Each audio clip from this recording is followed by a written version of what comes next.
అయిందని చెప్పొచ్చు.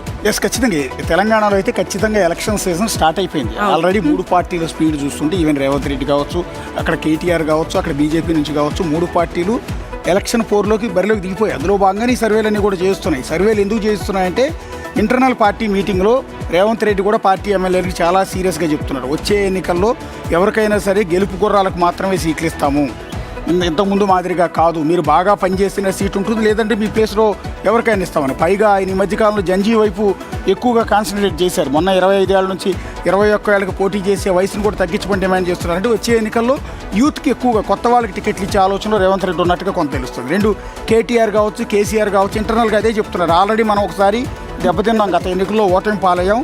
ఈసారి కనుక సరిగా పని చేయకపోతే, ఫీడ్బ్యాక్ సరిగా లేకపోతే, మీ పనితీరు ఏమాత్రం బాగోలేదని అభ్యర్థులు జనాలు చెప్పినా కూడా మీ సీటు గల్లంతే, ఎంత సీనియర్ అయినా సరే గల్లంతే, కొత్త వాళ్ళకి అవకాశం ఇస్తామని కేసీఆర్, కేటీఆర్ వాళ్ళ ఇంటర్నల్ మీటింగ్లో కూడా చాలా సీరియస్గా చెప్తున్నారు. 3వది బీజేపీ. ఈసారి అత్యధికంగా పికప్ అవ్వాలని విపరీతంగా ట్రై చేస్తున్న పార్టీ ఏదైనా ఉందంటే బీజేపీ. ఎట్టి పరిస్థితుల్లో సౌత్లో పర్టికులర్గా తెలంగాణలో అధికారంలోకి రావాలని ఇప్పటి నుంచే విపరీతమైన వర్కౌట్ చేస్తుంది బీజేపీ. అందులో భాగంగా యూత్ని ఎక్కువ మంది టికెట్లు ఇవ్వాలి. గతంలో ఎన్నోసార్లు టికెట్లు ఇచ్చినా కూడా వాళ్ళు గెలవలేక ఓడిపోతున్న వాళ్ళకే టికెట్లు ఇస్తూ కంటిన్యూ చేస్తున్నారు. అందువల్ల ఈ సర్వేలు చేయడం ద్వారా కొత్త వ్యక్తులకి ఇస్తే ఎలా ఉంటుంది, ప్రజెంట్ ఆల్రెడీ గత ఎన్నికల్లో పోటీ చేసి ఓడిపోయిన వ్యక్తో, గత ఎన్నికల్లో గెలిచిన వ్యక్తో వాళ్ళకే టికెట్ ఇస్తే మళ్ళీ గెలిచే అవకాశం ఉందా లేదా అని సర్వేలు చేయించుకుని వాళ్ళు కూడా దీనిపైన చాలా సీరియస్గానే దృష్టి పెట్టారు. సర్వేల కోసం కోట్ల రూపాయలు ఖర్చు పెడుతున్నారు.